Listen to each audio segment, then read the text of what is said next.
Hello everyone, welcome back my channel. Guys, अगर आप channel पर नए हैं तो चैनल को सब्सक्राइब कीजिए, साथ ही बेल आइकन बटन को प्रेस कीजिए ताकि आने वाले हर एक नोटिफिकेशन आपको मिलता रहे और आप मेरी हर वीडियो को वॉच कर पाएँ। तो गाइस, सबसे पहले तो आपको सावन की बहुत बहुत बधाइयाँ, क्योंकि आज से सावन शुरू हो गए हैं।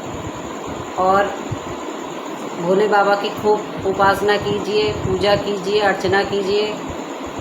भगवान भोलेनाथ आपके परिवार पे अपनी कृपा दृष्टि बनाए रखें, सारी खुशियाँ आपको दें, धन वैभव संपदा खुशियाँ सारी चीज़ें कृपा उनकी बनी रहें। और इसी शुभकामनाओं के साथ मैं आज का रिएक्शन शुरू करती हूँ। आज का रिएक्शन हमारा मुँह बोली बहन छोटी अंशु पे है। छोटी कौन है? एक छोटी अंशु उधर है सपना की तरफ, और एक छोटी अंशु इधर है राज फैमिली की मुँह बोली बहन। तो गाइस, मुँह बोली बहन का फंक्शन कंप्लीट हो गया है और सारे मेहमान अपने अपने घर को जा रहे हैं। तो उसी बीच में एक कंट्रोवर्सी और सुनाई में आ रही है। जो अंशु के खास मेहमान बन के आए थे उनकी एनिवर्सरी पार्टी में स्वेगी सिंह राजपूत और उनकी माताजी, आप समझ गए होंगे, वही स्वेगी सिंह राजपूत जी जो कि जगत दीदी और जगत भैया का जब वो सारा मामला हुआ था कंट्रोवर्सी का, उस टाइम पे स्वेगी सिंह राजपूत जी ने बहुत अहम भूमिका निभाई थी। उन्होंने उस टाइम पे भर भर के ब्लॉग बनाए थे जगत भैया के ऊपर और जगत दीदी के ऊपर, और जो कि लोगों ने बहुत पसंद भी किया था उस टाइम पे। और जगत भैया को लप्पू रंगीला नाम देने वाले भी यही स्वेगी सिंह राजपूत ही हैं। और इतने इन्होंने कंट्रोवर्सी वाले इतने ब्लॉग डाले थे उस टाइम पे, इतनी चीज़ें करी थी इन्होंने कि मतलब इन सब चीज़ों से परेशान होके जगत भैया ने इनको धमकी भी दे डाली इनडायरेक्टली कि इन सब चीज़ों को बंद कर दो। लेकिन जो चीज़ें होनी थी उस टाइम पे हुई।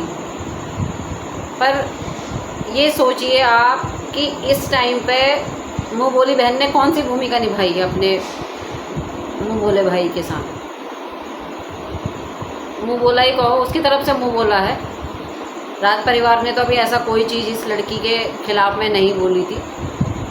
जो चीज़ें हैं मतभेद चल रहे थे उसी पे वो बोल रहे थे, बाकी वो इस संबंध में बोलने से बच रहे थे हर बार। लेकिन इस लड़की ने तो सामने से ही दुश्मन ला के खड़ा कर दिया, सारी हद ही पार कर दी। पहले ये खास मेहमान थे, इनको खास रखा गया बिल्कुल, ना इनका नाम रिवील हुआ, ना इनका फेस रिवील हुआ, कुछ नहीं।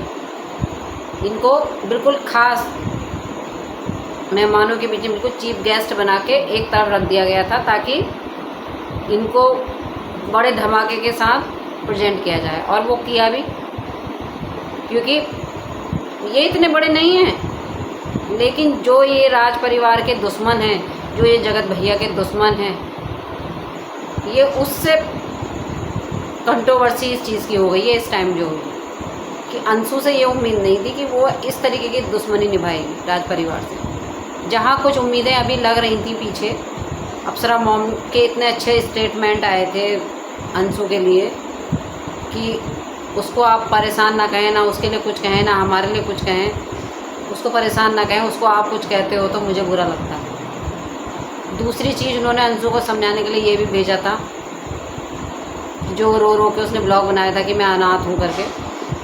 तो उस चीज़ पे भी अप्सरा मॉम ने यही बोला कि तुम अपने आप को अनाथ क्यों कहती हो, तुम अनाथ कहाँ से हो, तुम्हारे पास भरा पूरा परिवार है, पति है, ससुराल है पूरा, तो अनाथ कहाँ से हो। तो इस तरीके की चीज़ें बोलना छोड़ दो, ये अच्छी बात नहीं होती। तो जैसे एक माँ बोलती है उस तरीके से माँ ने तो माँ जैसी भूमिका निभाई, बेटी माना है तो। पर बेटी ने क्या माना, मुझे ये समझ में नहीं आ रहा। बेटी ने ये रिश्ते दिल से नहीं माने थे, ये खाली फॉर्मेलिटी के रिश्ते थे। कोई बेटी ऐसे कैसे कर सकती है? चलिए, अब एक उम्मीद लगती थी कि थोड़ा सा इस स्टेटमेंट के बाद अप्सरा मॉम ने जो दिए थे कि शायद इनके रिश्ते सुधर जाएं आगे जाके, शायद बेटी थोड़ा सा ही बोलना शुरू करेगी या माफ़ी मांगेगी या कोई कुछ भी अगर बातों का शुरुआत करती है अपनी तरफ से तो शायद अप्सरा मॉम माफ़ कर देंगी।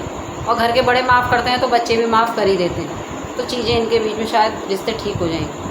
पर लेकिन अब चीज़ें कुछ ऐसी हो गई हैं कि लग नहीं रहा कि ये कुछ चीज़ें ठीक होने वाली हैं, क्योंकि जो सबसे बड़ा दुश्मन था राज परिवार का, उसको लाके तो अंशु ने सामने लाके तो खुद ही एक तरीके से ये चीज़ कहला दी कि मैं तुम्हारी कट्टर वाली दुश्मन हूँ, मैं तुम्हें भूल चुकी हूँ, मेरा तुमसे कोई संबंध नहीं है। उसने खुद ही जता दी है ये चीज़। उधर ये स्वेगी सिंह राजपूत और उनकी माता जी, ये कभी माँ और बेटी का रिश्ता बना रहे हैं, स्वेगी सिंह बहन का रिश्ता बना रहे हैं। तो ऐसा लग रहा था कि इधर जगत भैया को छोड़ दिया है अंशु ने, तो शायद इधर एक भाई मिल गया, चलो कहीं कुछ तो है, एक रास्ता बंद हो तो दूसरा रास्ता खुल गया उसके लिए। और आगे की चीज़ों के लिए अब फिर उन्होंने फिर एक रिश्ता नया बनाया, अब वो मामा बन गए। तो रिश्ते पे रिश्ते बना के चीज़ें उनकी तरफ से क्या हुई, माँ बेटों की तरफ से, ये भी सामने को आया। और वो किस तरीके से वहाँ कंटेंट बना रहे थे, किस तरीके से ब्लॉग बना रहे थे, किस तरीके से शॉर्ट्स बना रहे थे, वो भी सामने को आया ही है। क्योंकि अगर आप देखोगे उनके चैनल पे जाके तो 8 से 10 कम से कम ब्लॉग भी हैं और उसमें शॉर्ट्स भी हैं। तो यानी कि दोनों माँ बेटों ने भरपूर कंटेंट उनको मिला है वहाँ से, और उन्होंने उस चीज़ के लिए बनाया, यानी कि जिस संबंध से वो आए थे वहाँ पे वो उनकी सारी चीज़ें पूरी हुई, उनको भरपूर चीज़ें मिली और कंटेंट मिलता है, कंट्रोवर्सी मिलती है, जाहिर सी बात है, आपको भी पता है गाइस। तो व्यूज़ बहुत ऊपर जाते हैं और व्यूज़ के लिए ही हर कोई काम कर रहा है कि व्यूज़ अच्छे मिले। भाई हम तुम भी मेहनत कर रहे हैं, व्यूज़ के लिए कर रहे हैं कि हमारा लोग ज़्यादा से ज़्यादा हमारे चीज़ों को पसंद करें और हमारे उसमें अच्छे व्यूज़ आएँ। तो व्यूज़ के लिए दोनों माँ बेटे आए थे, वो तो भरपूर करा। और मैंने ये देखा कि माँ के चैनल अच्छा हो, बढ़िया हो, इसके लिए बेटे ने बहुत फोकस कर रखा था। वो हर जगह अपनी माँ को सहयोग कर रहा था अगला, और हर जगह माँ के चीज़ों में बढ़ के कंटेंट में दिख भी रहा था और माँ को पूरा कोऑपरेट कर रहा था। तो उन माँ बेटों ने तो बहुत अच्छा कंटेंट बनाया, और जो वो कंटेंट बनाने के लिए आए थे वो उस चीज़ में कामयाब भी रहे। अब एक चीज़ और सामने आई, अंशु के जो पति हैं शुभम राजपूत, अभी तक उनका नाम बहुत सीधे साधे, सज्जन, संस्कारी दामाद के रूप में थी, लेकिन अब भेद खुल रहे हैं। मुँह बोली बहन तो जैसे भी है, मुँह से बोलती है और चली जाती है सोशल मीडिया पर। उसने जो भी बोला हम लोग बिल्कुल साफ जानते हैं उसको कि वो मुंहफट है, जो उसके मुंह में आता वो बोलती है। लेकिन इन्हें देखो, दामाद जी को, अंशु के पति, इन्होंने क्या किया? इन्होंने तो उनको जगत भैया जगत भाभी को मैडम मेडगी बोल दिया कि आते हैं मैडम मेडगी की तरह बात करते हैं। तो ऐसा तुम्हारे साथ क्या करा जो तुमने मैडम और मेडगी बोल दिया उनको? कि शक्ल ऐसी है जैसे काला बर्तन होता है, इस तरीके की शक्ल है, रंग का भी भेद किया।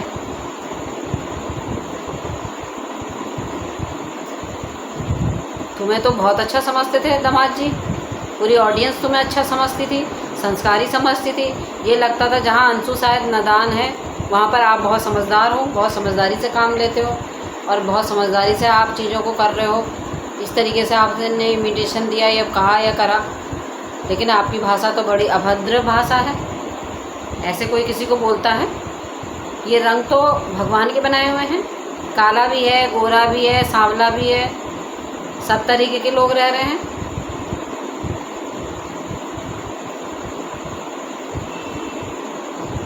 खून का रंग तो सबका एक ही है ना, लाल। हमारे बाहर से चेहरा चाहे किसी भी रंग का हो, लेकिन खून तो सबका लाल ही है ना। तो ऐसे कैसे बोल गया? दूसरा, आप मैडम मैडी की बोल रहे हो। ये हक किसने दिया है आपको इस तरीके से बोलने का? आपसे ऐसे क्या बोला? अभी तक आपसे तो कोई बातचीत भी नहीं करी हो। आपके बारे में तो एक शब्द उन्होंने नहीं बोला है, दोनों हस्बैंड वाइफ ने। जो बात हो रही है अंशु से हो रही है और अंशु जवाब दे रही है। तो आपसे तो कहीं ज़्यादा अच्छी अंशु है, जो भी उसके मुंह पे है, और वो मुंह पे बोल जाती है जो बोलना है उसको।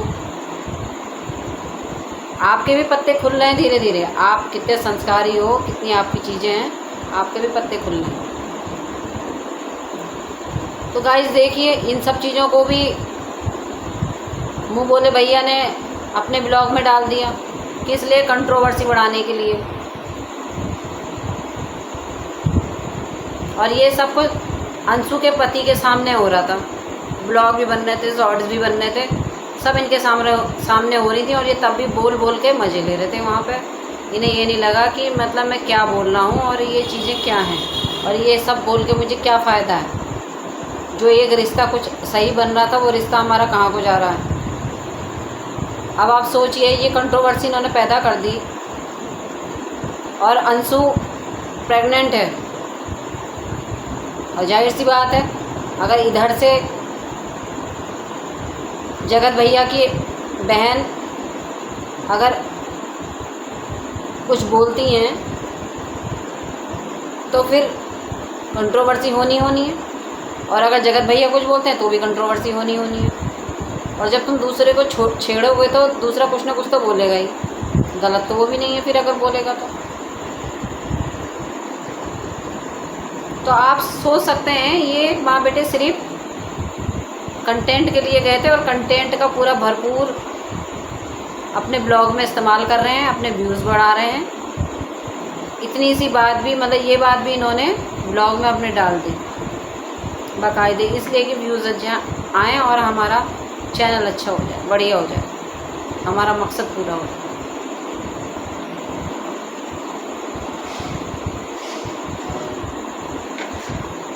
तो ये सब करके स्वेगी सिंह राजपूत ने फिर से साबित कर दिया कि वो कंटेंट के लिए कुछ भी कर सकते हैं।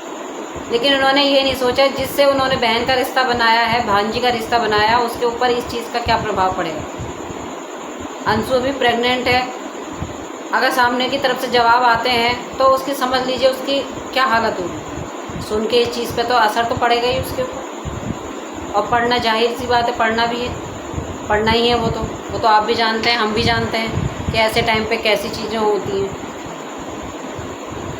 तो इन्हें क्या फ़र्क पड़ा इस चीज़ से? इन्हें कोई फ़र्क नहीं पड़ा। तो कैसे रिश्ते हैं जो अंशु ने बनाए भी हैं नए रिश्ते, वो कैसे रिश्ते हैं ये देखिए आप। और अभी आगे को बहुत कुछ मिलेगा देखने के लिए, सुनने के लिए। इतने क्रिएटर और भी आए थे, लेकिन किसी ने जगत भैया और मुँह बोली बहन पे कोई टॉपिक, कोई चीज़ अपने ब्लॉग में नहीं डाला है ना। लेकिन ये एक ऐसे शख्स हैं कि ये हर एक चीज़ को, ऐसे चीज़ों को डाल रहे हैं, कर रहे हैं कि जिससे कंट्रोवर्सी बने और उस कंट्रोवर्सी में चीज़ें ये बढ़िया कर ले जाएं अपनी। तो ये तो अपने व्यूज़ कमा लेंगे, लेकिन मुँह बोली बहन जो है उनका क्या होना है? क्योंकि बुलाया उन्होंने है, सारे सवाल उठने उनकी तरफ है। राज परिवार से जो भी सवाल उठेंगे ना, वो अंशु के ऊपर ही उठेंगे, क्योंकि बुलाने वाली अंशु है, उस दुश्मन को खड़ा करने वाली अंशु है।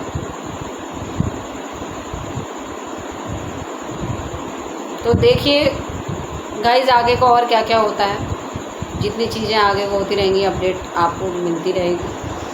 और इन्जॉय कीजिए, स्वस्थ रहिए, मस्त रहिए, खुश रहिए। और इसी के साथ मैं अपने रिएक्शंस को एंड करती हूँ guys. Thank you so much.